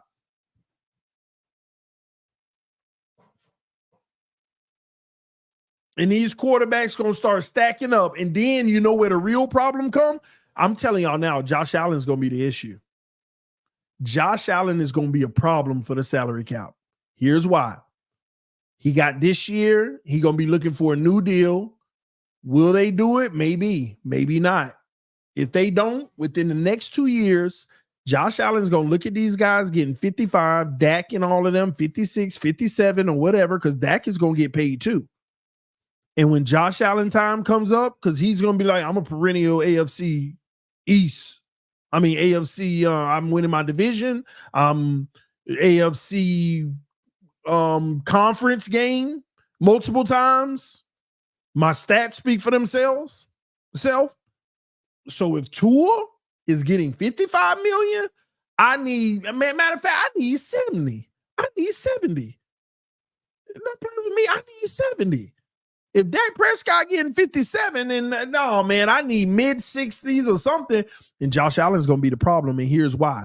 When Josh Allen get over 60, then you're going to have the wave of the new guys that's balling out. When C.J. Stroud got to get paid. When Jordan, you see what I'm saying? And then they're going to be looking at fresh money. And if C.J. Stroud balls out again, win his division, win a playoff game, maybe even go to a second round or something, now he going to be trying to set it over Josh because he's doing more earlier, which puts him on a better trajectory than Josh. It's going to start getting out of control, and the owners know this. That's why the Green Bay Packers GM said, I knew the market was headed in this direction. So what do? The owners get on the phone. We got to cut this crap out. Because if you pay Tua 55, the truth of the matter is the market. See, what they don't want to tell you about the market is that Tua, like Trevor Lawrence, wasn't even worth what he got. Even though it's a proven deal, he not even worth what he got. Tua ain't worth no 55 in this market. Technically, market value, Tua's worth about $35 million. Because go look at what Mahomes and Allen and all of them are technically getting paid on an annual basis. The market says they're worth less than Mahomes and Josh Allen and all of them. And when you look at what they're really getting paid on an annual basis, it's lower. But all they doing is pushing it up for when those guys come for their extensions in a nasty place. They pushing this cap to get in a nasty place, y'all. And you want to know another thing that you got to watch out for that nobody's talking about? The NFL just getting sued and losing in court for the 4-point-something billion. And since it was a class action, you multiply by 3 is almost over $13 billion. Y'all know what that's coming out of, right? There might be a 2 or 3 year window where the salary cap ain't going up, or it doesn't go up at the rate you want it to, because the NFL gonna have to pay for that hit. So all these people getting this big money now can come back and haunt them when they project the cap to keep going up, but it doesn't. Yeah, I know they appealed the ruling. They're going to lose. Technically, what the NFL doing isn't right. You sell the rights to DirecTV. You can't tell them how to package it. You getting your money regardless. You can't tell them how to package it. You're not allowing this to be a free enterprise. ESPN was trying to give everybody Sunday ticket around $70-$80, the whole package. The NFL said, no, we don't like that. We want it exclusive. You don't have a right to tell them how they can operate it. They paid you the billions already. It's their right to decide how they want to distribute it. But the NFL is influencing the companies that sell it to of how to distribute it. And you can't do that. It needs to be a fair enterprise. And what you're doing is making it a alternative monopoly.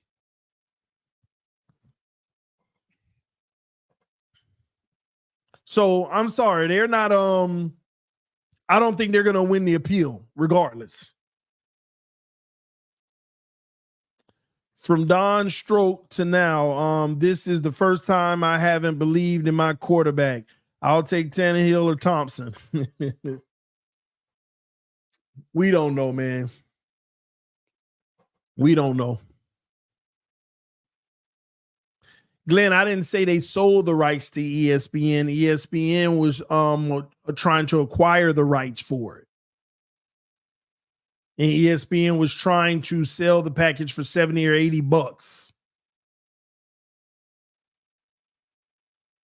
$80. The salary cap won't be affected because of what happened in past years. Yes, it will. What are you talking about? What are you talking about? It's less profits from the league. I mean, how else do you think they're going to pay for it? You really think these billionaires going to reach into their pocket and say, hey, let's all divvy up this cost and pay it and let the NFL? No, they're going to recoup their money. Because remember, those deals, everybody benefited from it. The owners and the players, because the salary cap was going up because of how they were doing these deals. Everybody benefited from it. You think they just going to take that L and not build it into the operating structure of the company? They're gonna have a plan, even if it's a 5 or 10 year plan built in to cover those costs. Certain amount of money that go to the side for this type of stuff.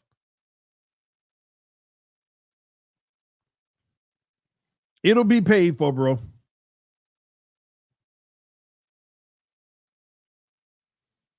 And on top of it, what most people need to realize too is this lawsuit also basically shows that when the NFL does sell the rights to somebody, they can actually give it to us for a cheaper price. They can actually just give us team packages. I only want the Dolphin package. All right, you get the, they can do whatever they want, but that might cut down on revenue too. Just depends. Because will the companies that do that make enough? And if they don't start making enough, then the value of it goes down. We'll see. Time always tells. It always does.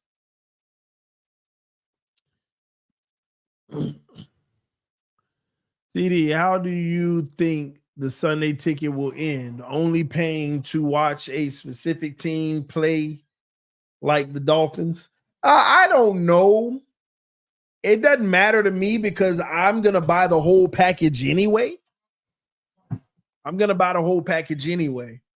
Even if they only did the Dolphins, because I watch football. I like to understand other teams and how good or bad they are too. This is why on this channel, I always urge y'all, stop just paying attention to the Dolphins. Last offseason, what did everybody say? Oh, we better than the Eagles. We better than the Bills this year. We better than the Chiefs. We better than Baltimore. Nah, we could beat them. Look at our bro. We better. Did you not see what they did? Oh, man, we better. Please explain to me why we lost. And I ain't talking about the injuries late in the season. What about the early games? Please explain to me why we lost. Truth be told, you need to look at that first game versus the Chargers. Barely won in that shootout. And they end up being the worst team in the league. One of the worst teams. One of the worst defenses. And the reason why everybody always have this high optimism every year for the Dolphins and end up getting slapped in the face is because they pay no attention to the other teams. Why would I pay attention to other teams? I only care about the Dolphins. And it's exactly why you don't know how to gauge how good they actually are or how bad they actually are. And I'm here to tell you, I pay attention to every team and what they do in their structure. And this year is going to be harder than any year in the last 4 years.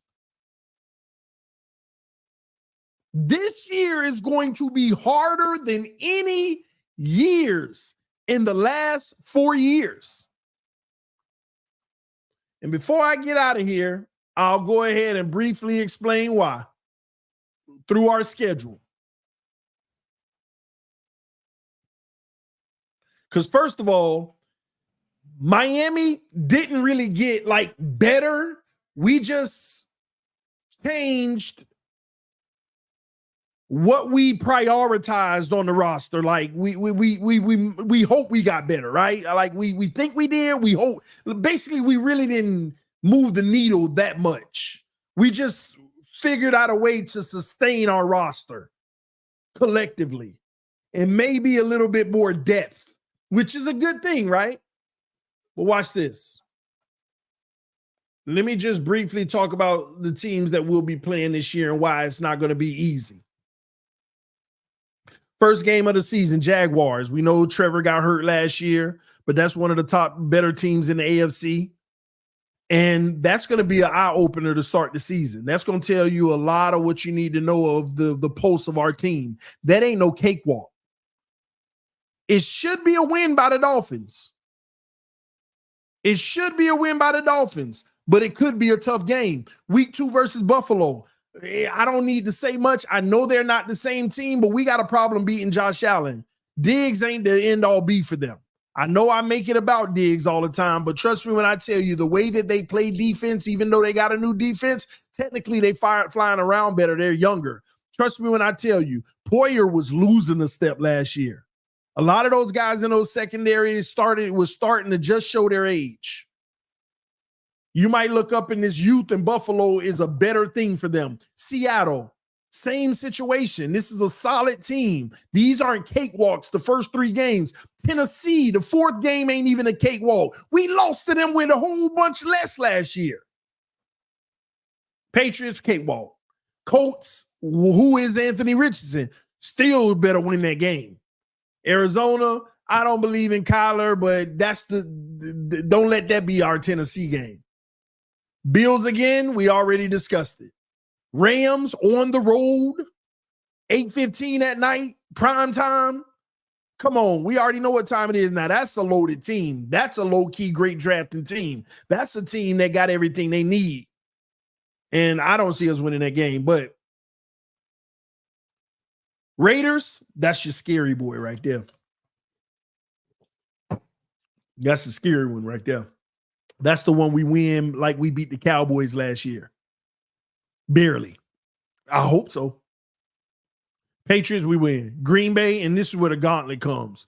Green Bay, cold weather, 8:20 at night, November 28th. Very cold. Altitude, come on. Jets, we don't know what to expect. I don't like speaking about the Jets right now because we don't know what to expect with Aaron Rodgers. We got to see what they are in the regular season. Houston Texans on the road in December. Don't forget, Texas gets cold. That's something we don't talk about either. Texas actually gets cold. December 15th, it could be as low as 30. Remember, I lived in Texas. I lived in Texas for what, like 9 years? Texas, snow, freeze, all that. Houston, typically not as much, but it still can get real cold in Houston. But good thing is Houston's in a dome. So hopefully that'll mitigate that. And they don't open up the whole thing or whatever. But still, that's a tough team, man. That Texas team fighting for the playoffs with 4 games left, gonna be something. San Francisco, we gonna lose. I ain't gonna debate with y'all. Browns, we gonna lose. I ain't gonna debate with y'all. 8:20, if they healthy, 8:20 in Cleveland, cold weather, ain't no way. Jets on the road to be determined. I don't know what to think about the Jets. But guess what? I'm going through this roster, and I'm trying to find the cakewalks. And the only cakewalk I can find on this is the Patriots twice. Hopefully the Colts. Hopefully Arizona. And I want to hope the Raiders. That's it. 5. 5 hopeful cakewalks. If the Raiders are a cakewalk. But that's 12 teams that could beat you. I mean, more than that can beat you, but you know what I mean. We got to play good football, man. We got to be on our A game. Our schedule don't have really any lulls to it. We need to jump out the gate and get some wins early. We got to get some wins early. And I'm going to be honest with you. I like our first 7 games. The only thing I think that we really got to worry about is Jags, Bills, Seahawks, and Titans. The first 4. Get through that 3-1. I love our start. You cannot go 2-2 in that. Even though we got 3 games after that I feel like we could win all 3, you just don't want to go 2-2 in that. You gotta push at the beginning. But we'll see, man. This year is going to be a lot tougher. Time will tell. Anyway, man, I'm finna get out of here. Me and the wife finna hang out. Thanks to Zach Turk, who just sent the donation in the Cash App. Again, everybody's sending donations in the Cash App for training camp. Thank y'all. Thank y'all. If you want to send a donation, just send it via Cash App, $TD Fins Talk, PHINSTALK. All right. TD Fins Talk. $TD Fins Talk. Send the Cash App. That way I can go ahead and keep it there. And then when training camp come, I could just use those funds to be able to travel and get back and forth so I can cover the whole training camp and give y'all the real, like I do every year, giving you the detailed analysis, trying to tweet and give you some analysis during camp, and then the post-camp show about an hour after camp telling you everything that I saw and broke down. What's the Cash App? It's $TD Fins Talk. All right. $TD Fins Talk. I'll put it in the chat real quick. Put it in the chat for those who asking. TD Fins. All right. That's it right there. $TD Fins Talk. Thank you to everybody supporting the channel. Appreciate the love and support. Fins up no matter what. I will see y'all tomorrow. I'm trying to go on my kick and try to stream every single day. Have some good football talk and good conversation and hang out with y'all. But we're going to open it up a lot more too. I'm going to have more panels and things of that nature where I'm dropping the link and bringing people in. All right. At least twice a week. I want to try to do that for about 30, 45 or an hour. Just bring people in, ask questions, have brief conversations about some of the things they're thinking about and what they believe. Because, again, we got to get back to hearing what everybody thinks about all these things. So we're going to get into it, all right? Love y'all. Appreciate y'all. Fins up no matter what. Y'all stay blessed. I will see y'all tomorrow. Y'all take care tonight. Hit that like button on your way out. Where's my – oh, there it is. All right, y'all. I'm out.